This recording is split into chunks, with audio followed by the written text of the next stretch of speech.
Alright, so this video is for Biology 234. We're going to be discussing microbial control, and then there are two experiments that we will do, which are antibiotic discs and then a UV light experiment. I'll briefly go over that introduction and then we'll get started. So there are many techniques and methods to control the growth of microbial populations, both in the environment and in or on the body. Environmental control can be accomplished using heat treatment, cold storage, disinfectants, and radiation, for example. Control in or on a host employs the use of antiseptics and chemotherapeutic drugs. Chemotherapeutic agents. This category of microbial control includes oral and topical antimicrobial and antibiotics. Antimicrobial is a general term for any compound that negatively affects the growth of microbes. Depending on the target organism, antimicrobials can be antibacterial, antifungal, antiviral, antihelminthic, etc.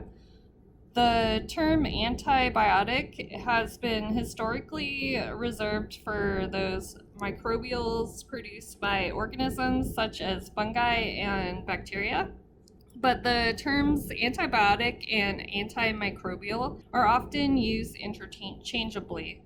Antimicrobial drugs work because they're selectively toxic. They attack some aspect of a target cell physiology that is not found in the host. Fortunately, bacterial physiology differs from eukaryotic physiology, and most antibacterials do not interfere with functions within human cells, although allergies and toxicity may occur. There are several classes of antimicrobials, each targeting a specific component of bacterial physiology. Some antibacterial drugs are effective against a variety of bacteria. These are known as broad-spectrum drugs. Broad-spectrum drugs usually target a common aspect of bacterial cells. For example, the drugs that attack bacterial ribosomes tend to be broad-spectrum. Narrow-spectrum drugs are effective against only one or a few types of bacteria. These drugs usually attack an aspect of cell physiology not found in all bacterial cells. For example, the drug isoniazid, I'm sorry if I mispronounced that, affects the production of mycolic acid, and its use is limited primarily to mycobacteria. Classes of antibacterial drugs. Aminoglycosides. Aminoglycosides include the antibacterials streptomycin, kanamycin, neomycin, and their mode of action is to bind to the bacterial ribosome, preventing protein synthesis. Neomycin is an ingredient in Neosporin, an over-the-counter antibacterial cream. Bactotracin. Bactotracin is an antibacterial polypeptide produced by strains of Bacillus subtilis. Bactotracin works by preventing cell wall synthesis. Bactotracin is also an ingredient in Neosporin, along with neomycin and polymyxin B. Beta-lactams. This class of antibacterial, which includes penicillin and amoxicillin, prevents the formation of peptidoglycan molecule in the bacterial cell wall.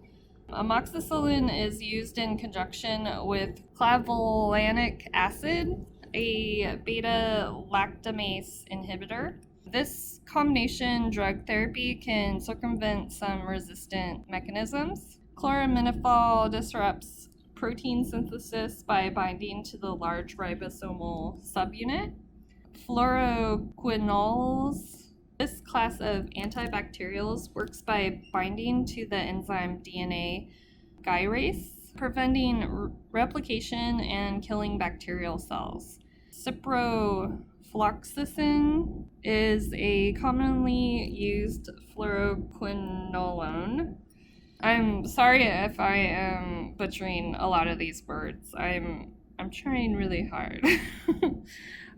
All right, so macrolides. Macrolides disrupt protein synthesis by binding to bacterial ribosomes. Erythromycin is in this category. Tetracyclines. The tetracyclines are a group of antibacterials that include tetracycline.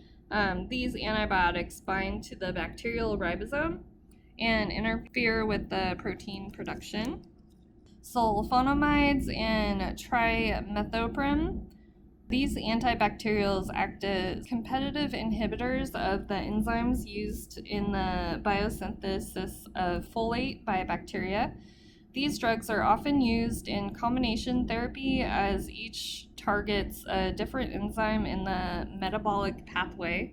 Sulfamethoxazole with trimethoprim is an example of a combination drug. Kirby Bauer disc diffusion assay.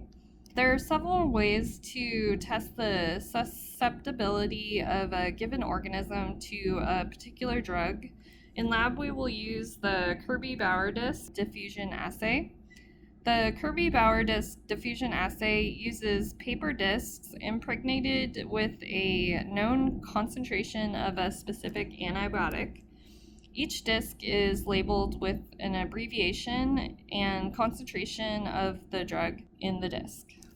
After a culture is swabbed on the entire surface of a Mueller-Hinton plate, the antimicrobial discs are placed on the surface. The drug diffuses out of the disc and into the medium. If the culture is susceptible to the antimicrobial, a zone of inhibition will form around the disc. This zone is produced because the bacterium cannot grow in the presence of the drug. The diameter of this zone is measured in millimeters to determine the relative susceptibilities of each of the cultures. So figure 1 shows an example of zones of inhibition. This culture that's growing all over the plate, it is not susceptible to penicillin. It's a little susceptible to gentamicin. It's more susceptible to augmentin, and it's very susceptible to Bactotracin. In order to use the Kirby Bauer disc diffusion assay in a clinical or research setting, specific parameters regarding culture density in liquid, volume of culture plated, and incubation time must be met. Unfortunately, we cannot reproduce the required conditions in our lab, but the technique and principles still apply. All right, now we're ready to get started with exercise 1, which is the Kirby Bauer assay for antimicrobial susceptibility. In this exercise, your lab group will assess the susceptibility of your unknown to a variety of antimicrobial drugs. First, a sterile cotton swab is used to inoculate the entire surface of a Mueller-Hinton plate, and then forceps are used to place the individual antibiotic discs on the surface. And then once you have incubated it, you can measure the zones of inhibition. And so we'll need to gather a TSA plate of your unknown culture. For the purposes of this demonstration, I'm just going to do the controls, which are E. coli and Staph epi. So we'll need some broth. We'll need Mueller-Hinton plates and antimicrobial discs, our equipment tray, a finger bowl, which we're just going to use a small beaker, 70% ethanol, an incinerator, which is our Bactotracin, and sterile cotton swabs. All right, so step 1 is read the procedure thoroughly and then gather all your required materials. So I have already done that. Step 2, label a Mueller-Hinton plate with your name, initials, date, and number of unknown. All right, so this is a Mueller Hinton plate, and it looks pretty much identical to a TSA plate. So just to show you, this is a TSA plate. And yeah, it's really hard to tell the difference. So they work very similarly. So I think you still get results if you mix them up. But so when we label our plate, we will want to label what type of media we're using as well. All right, so now we're ready to label our Mueller Hinton plate. So we'll start with what the culture is that we're going to put on the plate. So we'll write E. coli, and then the date. So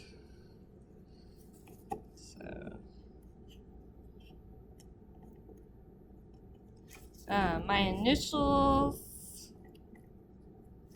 and then we'll just write MH for Mueller Hinton. All right, so now we are on step 3. Using a marker on the bottom of the plate, divide your plate into 4 equal sections. So just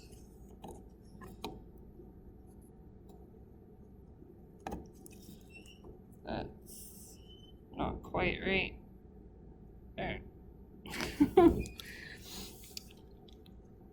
All right, and now we're at step 4. Add a small amount of ethanol to your finger bowl.